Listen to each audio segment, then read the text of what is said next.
Inclusivity in culture, nationality, religion, and beliefs is one thing that we apply in our education system. Hence, the respect and acceptance that we have for every individual, may it be inside or outside the classroom.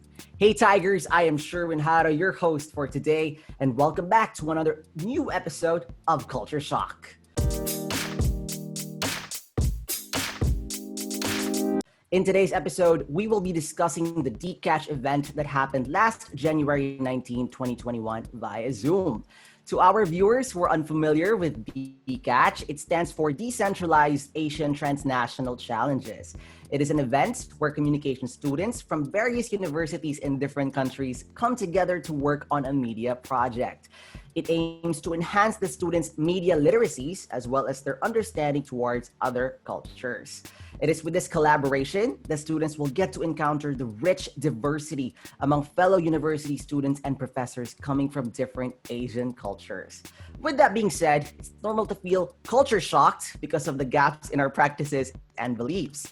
Hence, we decided to create a discussion with you guys on Twitter last week. The tweet is, what is your hashtag culture shock experience with a professor? This particular tweet doesn't strictly pertain to dealing with foreign profs, but also the culture-shocking unfamiliarity with the professor's teaching style, manner, and the like. So we chose the three best answers. But keep in mind, there is going to be only one winner. The winner will be receiving a gift certificate from Canto Freestyle Breakfast Restaurant, particularly the branch in UST and V Concepcion. Canto Freestyle Breakfast is the official partner of another Tiger TV show, namely Saan Tayo Kakain. We are lucky enough to receive a voucher as a prize to the winning participant in today's episode. To those who are unaware, Canto Freestyle Breakfast is a restaurant that offers a variety of gourmet breakfast meals all day. They offer delicious tocino, fried or scrambled eggs, pancakes, champorado, and many more. Please check out their social media accounts. It's Canto Freestyle Breakfast on Facebook and at Canto BFast on Instagram. They will surely satisfy your cravings for morning meals. Other than that, please check out Saan Tayo Kakain, which is also a show from Tiger TV featuring various restaurants and delicious meals to try. Now, without further ado, let's proceed to reading the three tweets. The first tweet comes from Anna. She said, profs, anonymous, teaching styles are not unfamiliar. It's common actually for a theory class, but he's kind of difficult to understand because of his accent, and prof's humor and mine don't click overall. But he's a good prof overall. Wow, you know what? That's a bit shady of you, but we can deal with that, Anna. We can deal with it. The second tweet now comes from Krish, and she said, prof is not a foreigner, but teaches the Spanish language. We got hashtag culture shock on our first meeting because she's very fluent in Spanish and would pray, talk, and ask questions in Spanish that we just replied with, sí. Parang dinala niya yung Spain sa Espanya eh. You know what, Krish? That's not bad. I enjoyed Spanish class so much, and I think you should too.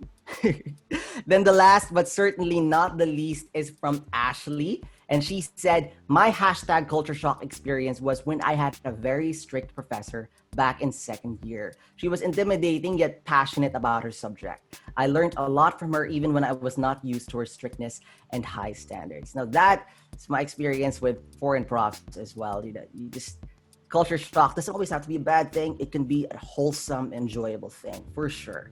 Thank you guys for your entries. But of course, there should only be one winner. And that is Anna. Congratulations, Anna, because you won a gift certificate from Canto Freestyle Breakfast. We will be reaching out to you via Twitter. Now, speaking of experiencing culture shock with professors, coming up next, two people will be joining us to tell us more about Decatch and its promotion of cross-cultural understanding. Last year, we also guested some participants from Decatch, and everything was different. It was way before the pandemic, and we were able to actually meet them in person. But right now, we will be resorting to a video call for the safety of everyone. Not only that, we will not be featuring students this time. Instead, it will be the professors involved in Decatch. They are Miss Senja Yustitia from UPN Veteran Yogyakarta in Indonesia and Mr. Tito Quiling Jr. from UST Department of Communication and Media Studies. There they are, guys. Can you please wave to the screen? Hello, ma'am. Hello, sir. So good to see you. But before we go into their interview, Tigers, we'll be having a quick break. Don't go away because Culture Shock will be right back.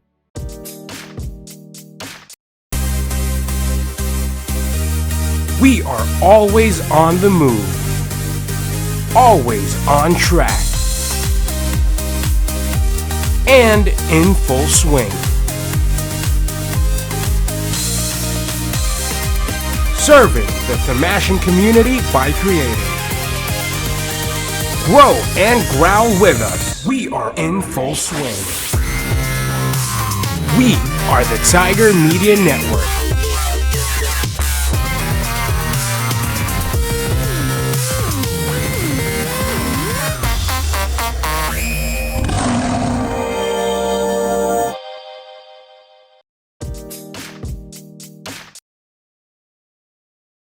And we're back on the only show that transcends boundaries and embraces differences. This is Culture Shock. Right now, we have with us our special guests, Ms. Senja Yustitia from UPN Veteran Yogyakarta and Mr. Tito Quiling from the UST Department of Communication and Media Studies. Hello, sir. Hello, ma'am.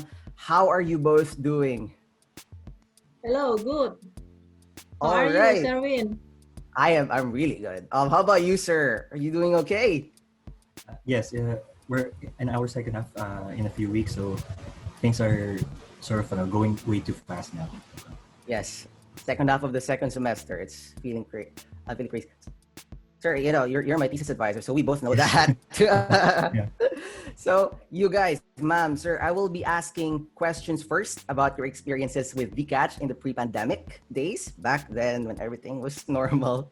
How long have you been part of the Decatch project? Did you start as a student? Let's go with you first, Sir Tito, I guess. Yes. When I was a student in UST, I joined when I was in my sophomore year, so that was in 2009. And for the next two editions, I also joined. So 2009 it was in Bangkok, and then 2010 it was in Japan, and then my last year as a university student, I joined in 2011. Then I joined as a faculty last year. Oh yes, 2020 and then 2021. But Ma'am Faye gave an invitation in 2018 to join. I think Senja it was in Bangkok right after Jogjakarta hosted in 2017. But I just came from Bangkok in December before it was held in January, so I don't have much choices, so I had to back out back then. So 2020 was the first official year for me as a faculty member. Wait, am I getting this right? You both know each other na, Sir Tito and Ma'am Senya. Well, there you go. Decatch bringing people together, professors together. How about you, Ma'am Senya? How did you start off po? Yeah, thank you. I joined Decatch since 2015 as an advisor. I remember that time we prepared to go to the China, and I'm not go to China, but I also prepare about 3 months to prepare my student, produce the video and discussion and many things. Yeah. Wow, so you both started as students. What motivated you, ma'am, to join Decatch? Yeah. When I was become first advisor in my first year teach in university, I feel so excited because I never seen a program like this before. Gather the student from 5 country and produce something new together and present the culture, the opinion, the expression about culture. I think it's very excited. Until now, I'm very happy when we come to the end of year, and we know that in January or February we will gather in some country and talking many things. Yeah, it's very impressed me because I never know before. Yeah, and how about you, sir? Like, what pushed you to join Decatch? Um, My experience with Decatch, it goes both ways or in two ways. So, as a student, I have only had an idea about Decatch because the previous year it was the Philippines who hosted it in 2008, I think. But when we started joining the next year, we joined on a whim, so it was a fast decision for us back then because I think the prospect of going to another country and then doing a documentary film, it was enticing for a teenager. So it was a big decision for us, but it was a quick one. For the as a faculty member, it was an invitation, but it was an easy decision for me because I had a background experience as a student. So in that way, it worked out for me. So from students, both of you, from students, you turn into Dcash facilitators, basically, ma'am and sir. As facilitators, what can be the most challenging part for you to get students to join Dcash? Maybe challenging isn't the right word. Maybe what can you see in students that make them excited to join Decatch? How is the application period? Let's start with you, ma'am, I guess. Yeah. Oh, it's a tough question. In my opinion, every step in Decatch is challenging. Before we going to the event, we struggling to make a video production to interpret the topic, and because this project didn't include the subject on my subject in semester on my university, so the student must set aside time to produce outside the class hours. So it yeah, a little bit struggling, the time, the management, and actually, from Indonesia, the country that most convenient to go is only Bangkok, Thailand, because we only need one flight. But yeah, I think when we arrive, the student adapt the place, the habit, the food, the new friend, and yeah, I think after 2 days they can adapt and respond the environment, and everything will go smoothly, I think. But they should remember to finish the project, but in the same time they excited because meet new people. So yeah, and actually usually we open the recruitment for the new member in first week in August. So we interview the applicant, and we want to know what the motivation, what the opinion based on individual about the multicultural about this project. Because in Indonesia, in my university, everybody know Decatch. Yeah, it's very popular program. So we interview to know the motivation. I think it is very important because this is the long project. Yeah, we should prepare almost 3 months before we go to the other country. So we need strong motivation and strong commitment from the student. Okay. There you go. Sir Tito, similar question. How do you choose students to become part of Decatch?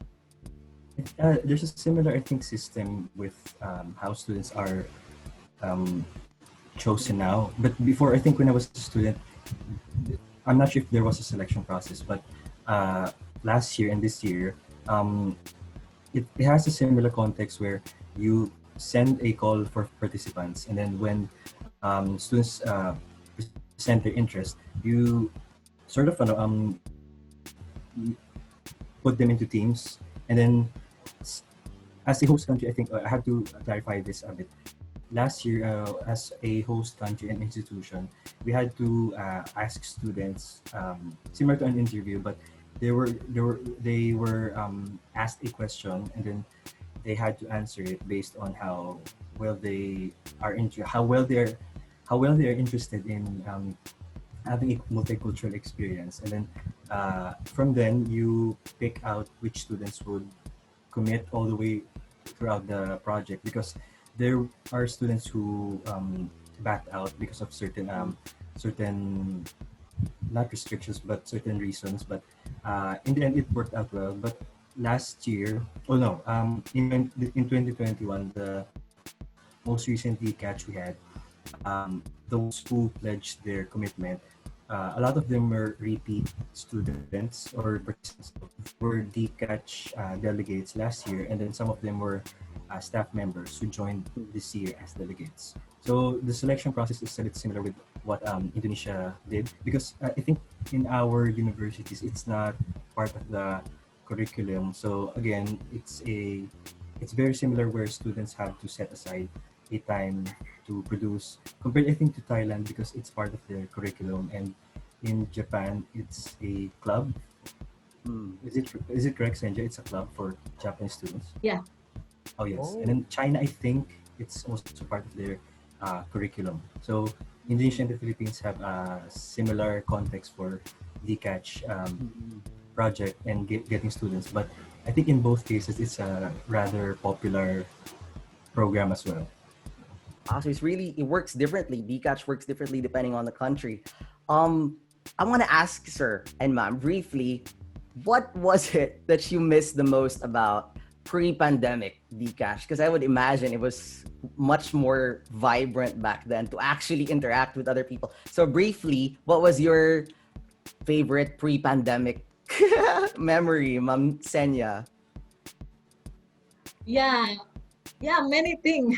Because yeah, of course we miss the meeting, we miss the discussion, we miss dinner, eating, the atmosphere. Because when you come to the other country, you will get the new experience, right?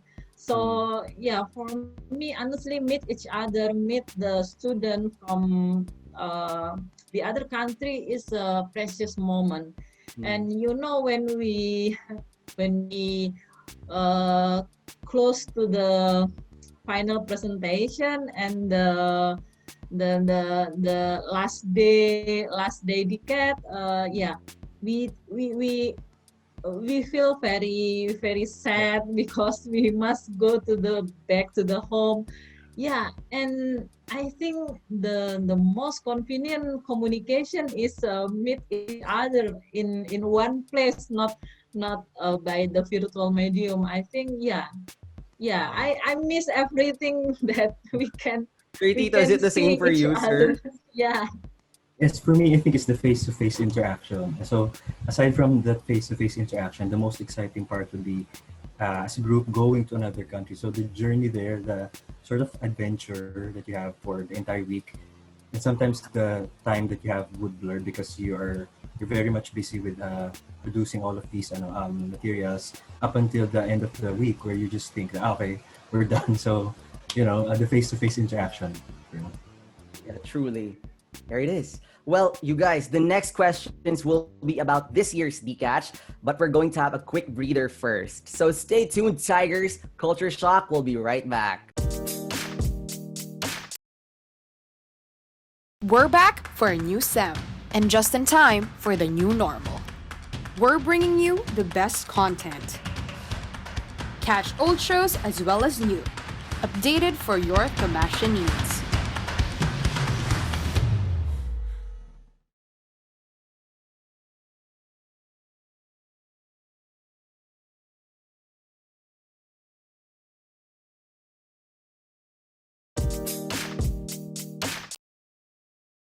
The only show that transcends boundaries and embraces differences is now back. This is Culture Shock. Our guests, Ms. Senja Yustitia and Mr. Tito Quiling Jr. are still here with us. In our previous discussion, we talked about your previous experiences, sir and ma'am, with Decatch, and we reminisced about some of your favorite moments. It was a very fun conversation. So now we'll be talking about the recent Decatch that was held last January 19th. So, Sir Tito, how did you prepare Decatch for an online setting? Well, I think it was towards the end of the year, 2020, when we were told that we will be pushing through with Decatch on an online setting. And I think a lot of us were quite disappointed with not being able to go to Yogyakarta, because last year it was big news that it will be returning to Indonesia, right? So when it was mentioned that we need to come up with themes because there was no general theme. So just need to create all of these students and their teams. That's what we did essentially, and then talk about the possible topics, and then just let the students do the project. But each of them would have to consult with me based on their group's progress. There you go. And Miss Senya, what were the challenges encountered in holding Decatch online? And how do you think we can improve them? Yeah, the challenge is because we never done before like this. We never know the pandemic will hit the world so long, and we didn't prepare for it.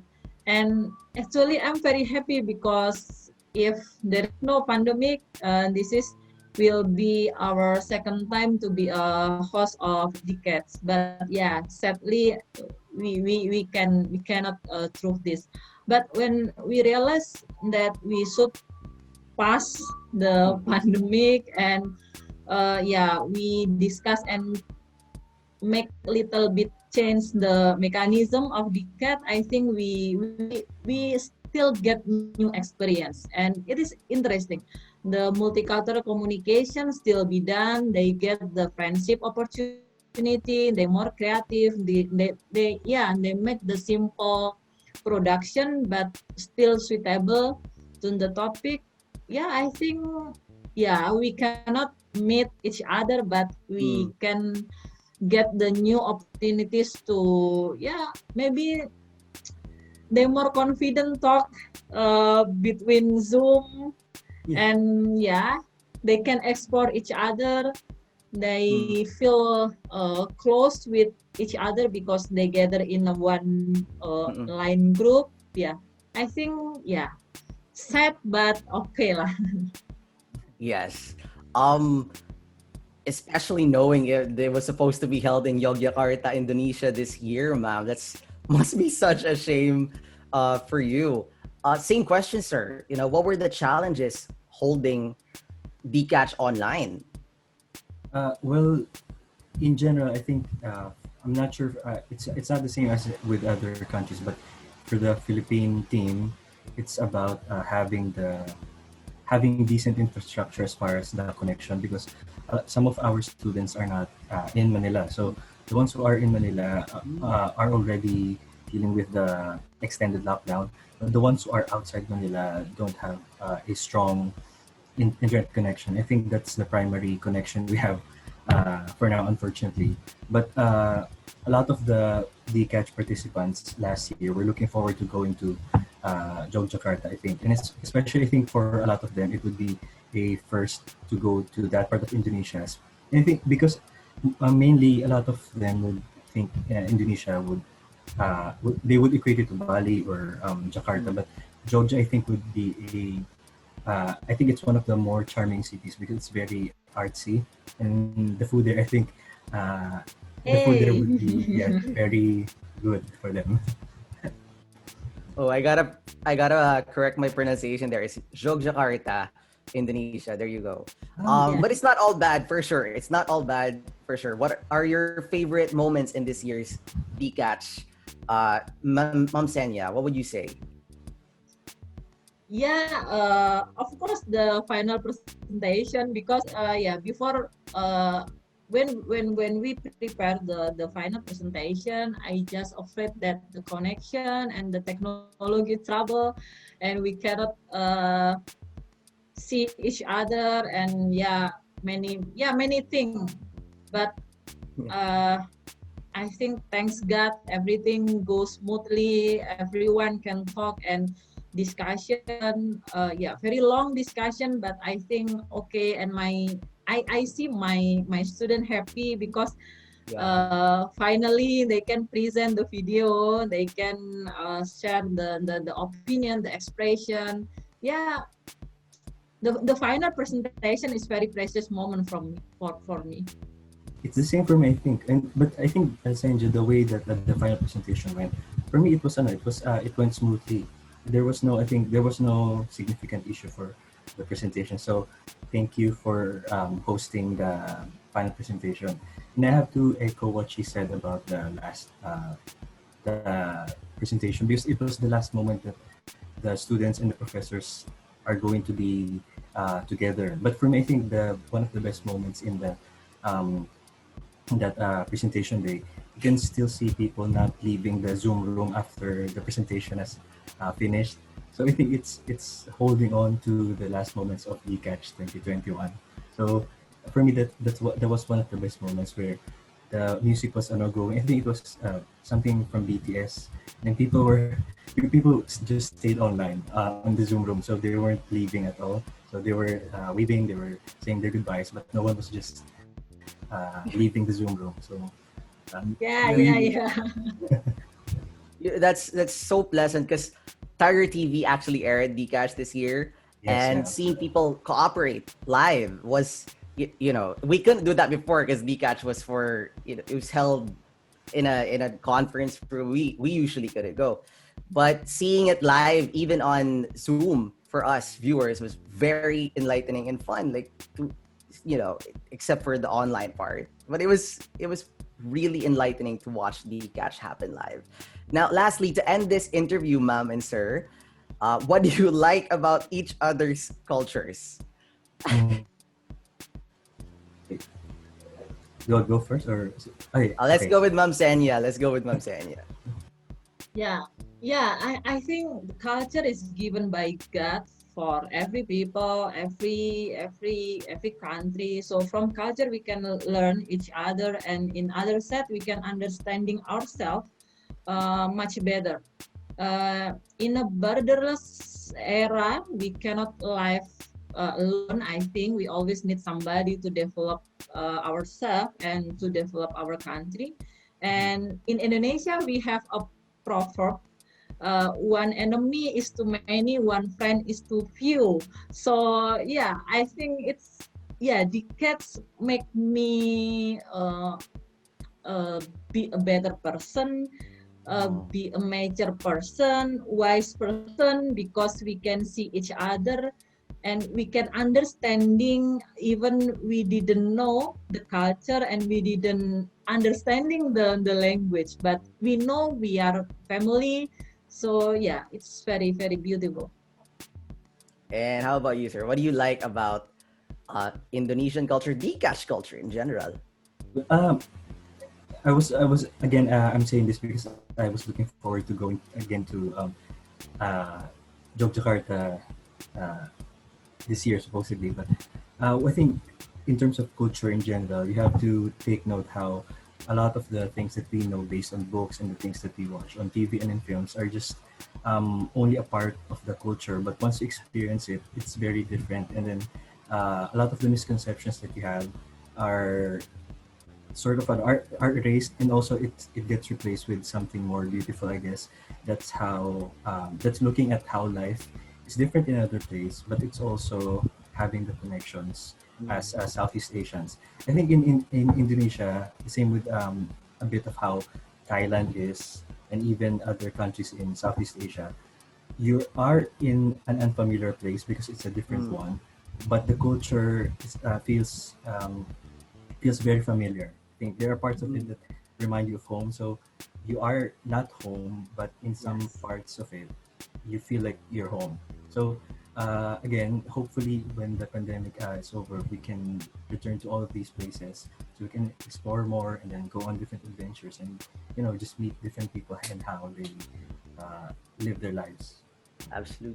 Absolutely wholesome, sir. And that was a very enlightening discussion from both of you, Miss Senja Yustitia and Mr. Tito Quiling Jr. We truly appreciate your willingness to be here with us in order to educate our audience about Decatch and how important it is to have such an event like this. Again, thank you both so much for being here, and we hope to see you again soon. So that ends our episode for Culture Shock today, Tigers. I hope you guys enjoyed and learned something worthwhile to further encourage us in understanding other people's cultures. To see more of our future episodes, you can like our Facebook page, which is UST Tiger TV. You can also give us a follow on Twitter and Instagram with the username @US Tiger TV.